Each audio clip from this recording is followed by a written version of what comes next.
He said, Mom, give me a break. You come to my grave every day. Oh my He said, Mom. He said, Mom, I see you. He said, I sit there and I try to comfort you. And he said, Mom, that make it worse.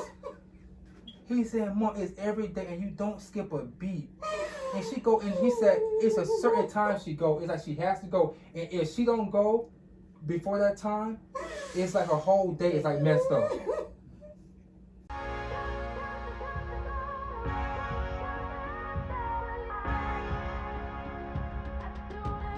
For many years, I immersed myself in many different career choices, only to come up short or fail. I realized I wasn't living my true purpose because my true calling was always within myself, and my purpose was to heal.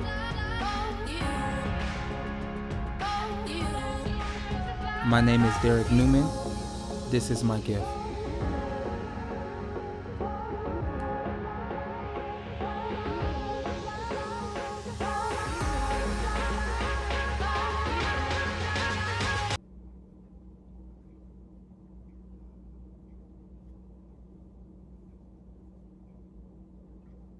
Put his head down. He said, Mom, I'm sorry. He said, I should have listened to you because you were on him for the last 2 weeks. And he kept feeling like you was just nagging him. And then, when Pup get angry, he like shut down and he get moody. Okay, and sometimes he lash out. But what he's saying is that he took what you were saying for granted because he said, Scoop, my mom been on me for a long time about that. But Pup also saying is that he was having some depression on him, okay? And he said, Scoop, that was my only coping. He said, a lot of people don't know about this because I kept a lot in. And he said, Scoop, I would find demons. He said, Scoop, I would find demons. He said, Miss Pat, he said that you would pray for him all the time. And you would say, and he said, Scoop, like I would come through the door and my mama would feel like something was wrong. And then she'd be like, come on, let me pray for you, okay? And he said, Scoop, I took all those prayers for granted because I really did not know what was happening. And Miss Pat, he said that you tried to get him help, but he said he didn't listen, and you offered. And you see, he said, what's killing you so bad right now, Miss Pat, as he's channeling through me, he is saying is that you feel like that you could have done something more, okay? And he said, Mom, you did everything. He said, I had to help myself. He said, until I can help myself, there was something that nobody could do, okay? And he's saying is that, whew. He said, Mom, y'all know I'm hard-headed. He said, y'all know I'm hard-headed. But he said, Mom, you know I was also battling a depression, okay? He was fighting that for a long time, And he said, some days, Scoop, I wake up, I don't know why I was feeling that way.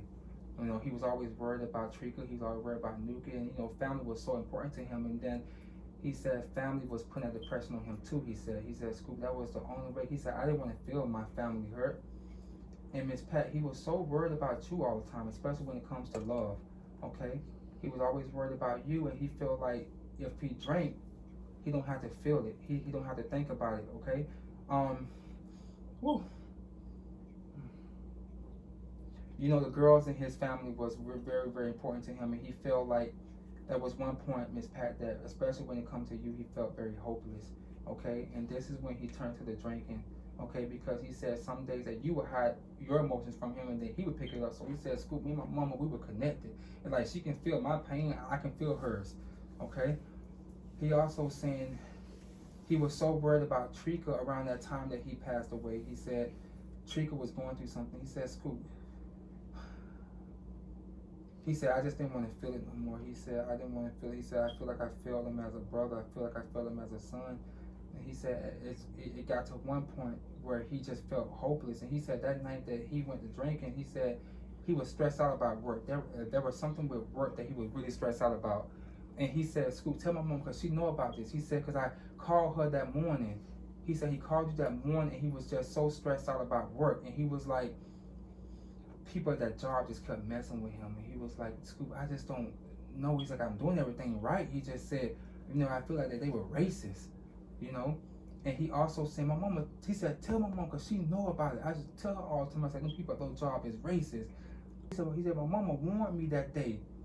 he said, Miss Pat, that you warned him. Like, you warned him either that day or that night before, okay?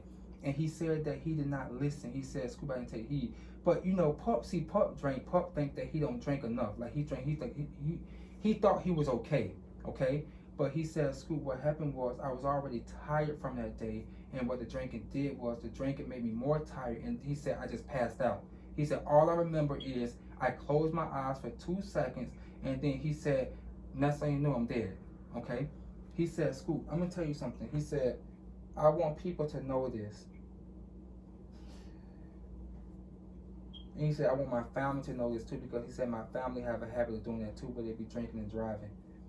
He's saying, even if you feel like you're okay, he said, call for somebody to come pick you up. Because he said he was supposed to call Miss Pat. He said he was supposed to call you to come pick him up, but he didn't want to hear your mouth.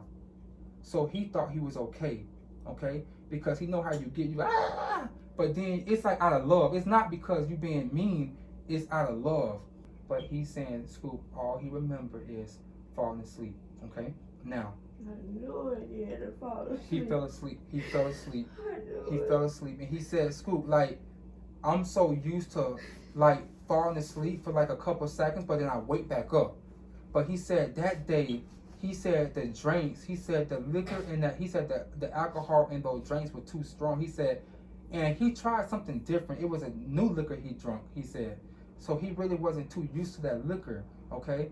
But he's saying, and then he was mixing the alcohol too. That's what really messed him up. He mixed it, okay? But he told me, he said, Scoop, like, I fell asleep.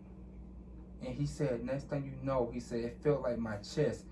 And I do want to tell you this, he was alive for 2 minutes prior to him dying, okay?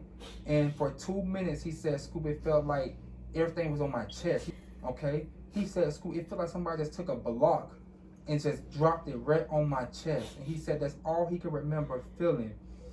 And, oh my God. He said that he can feel, he said he heard people talking, but he said he was trying to focus on his chest, and he said his lungs started collapsing, okay? And then when his lungs started collapsing, he couldn't breathe, okay? Once that happened, he died. He said he died from, there was a restriction of air. He said he couldn't breathe, and that's when he passed away. Because you guys were worried about if he felt a lot of pain at his death. He said he only felt it for 2 minutes. Because Miss Pat, you was really worried about that death scene. Like, did he feel pain? Was he okay? What happened to him? You know, how long was he dead? Because you kept asking no questions. Because he can hear you. It's like he came out of his spirit when it's like he saw you get to the scene. God. He saw you get to the scene, and he said he was floating above him. And he said you kept asking questions like, how long was he dead? Like, did he feel anything? Did he die on impact? Did he die instant? What happened? And Miss Pat, it's like you were so confused, and what made you so like more angry is that they couldn't really tell you anything, okay? And it wasn't enough to make you feel comfortable. Okay, it wasn't enough. He can see you guys. He can see you guys above, just asking questions, and you were just so worried about how long was he dead. He said, Scoop, the thing with my family is that they don't know how to deal with pain, depression, anxiety. Okay, now,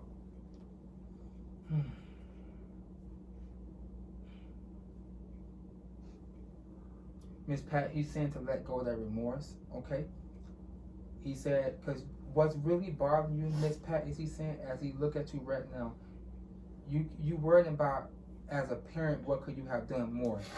And he's saying, Miss Pat, you could have not done anything. You understand? He said, even if you try to get him help, Miss Pat, he said he would have still been dead. He said, Ma, he said, I know I'm hard-headed. He said, I'm just like Nuki. But he said, me and Nuki, he said, we have some similarities to it, okay?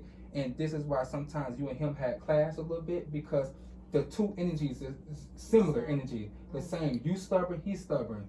And then you get prideful, he get prideful, okay? But Trika be like, y'all just fix it. Y'all with this is, she don't, because she can't, Trika get triggered very easily. And this is what he having regrets about, is that knowing that she get triggered easily. and she can't deal with that fuss, that arguing, that all that back and forth. She can't deal with mama calling because mama stressed out. Mama can't do this, and the brothers see Trika, and then she goes and she get anxious and go into a depression, and then Pup start worrying about her, then Pup start drinking more. Okay, so that's what started his drinking. If Pup couldn't do something for somebody, that would kill him. That would kill him. And you see, sometimes she don't even tell y'all. She go home and she take it in. She be like, oh.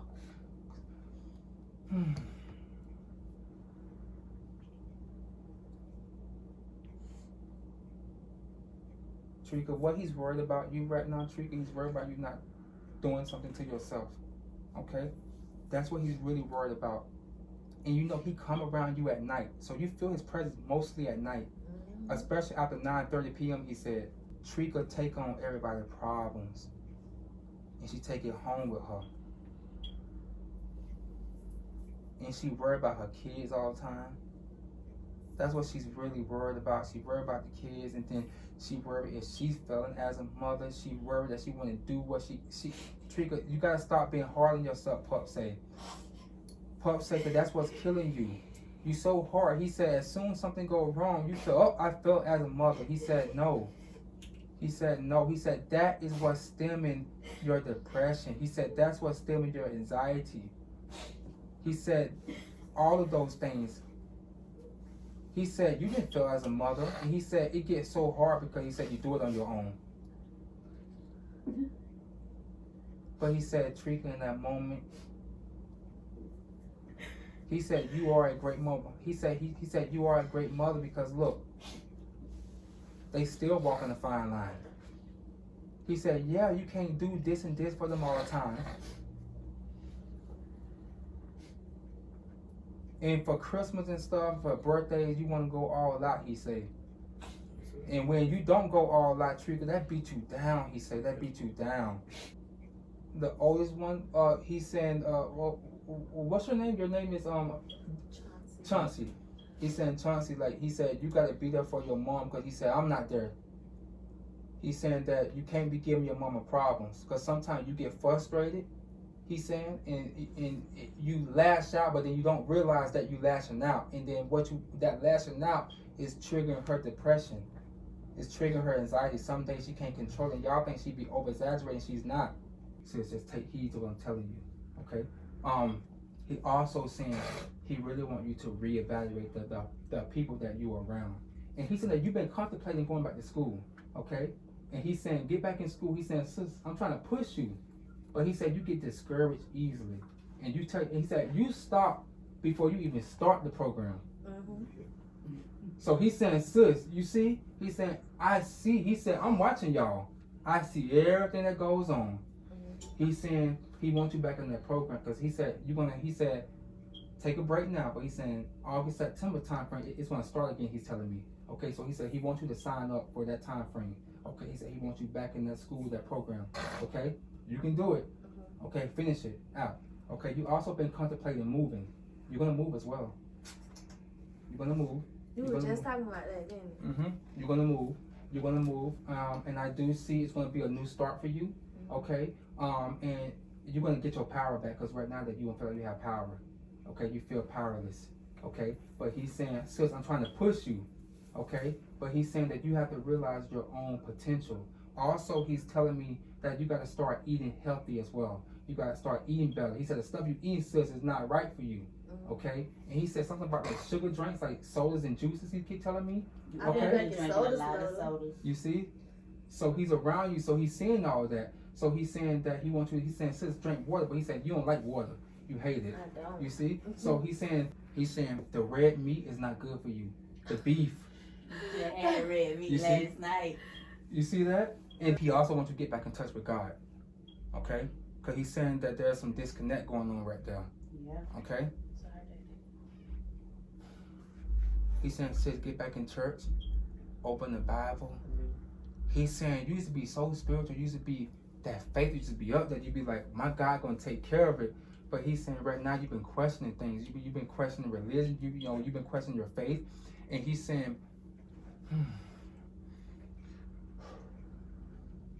sis, he wants you to get the faith back. He's saying that right now that faith gone. Okay? But he's saying, you're going to get it back. Because he's saying one thing about my sister, she put her mind to it. She do it. He also wants you to start back writing. Writing helps you. No, that kind of strange because Nita just told me last night, because I was like, she said, you off? I said, yeah. I said, we can't get no more overtime at work. And I said, I wish we did because I'd be bored at home. Mm-hmm. She said, well, start writing me a letter. I said, okay, I'll think about it. You see? And she did tell me that last night we was texting. She said, start writing her a letter. And that's confirmation, because what you're doing is that purpose, and that you're putting your thoughts out on paper, and that's helping you process this grief. That's helping you process that anxiety. That's helping you process that depression. You are a person that you have to see it on paper before you can believe it. Okay? You can't work by mental. You have to actually see it in writing. You be like, okay, all right, I'm good. He's saying, sis, because you're not right. He's saying, how can you be right for somebody else and you not whole? I tell her that all the time. You see? So that's confirmation for you. Come on, girl. Mm-hmm. If you tell yourself, well, you know what? I'm just be alone for the rest of my life. Oh my God. She say that too, just like that. You see? I can't have nobody. You She see? say that. You see? Those is that I just be by myself for the rest of my life. You see? If that's not talking to you, Trigger, I don't know what it is. Damn. He said, Mom, give me a break. You come to my grave every day. Oh my God! He said, Mom. He said, Mom, I see you. He said, I sit there and I try to comfort you. And he said, Mom, that make it worse. He said, Mom, it's every day and you don't skip a beat. And she go, and he said, it's a certain time she go. It's like she has to go. And if she don't go before that time, it's like a whole day is like messed up. So Miss Pat, he wants you to.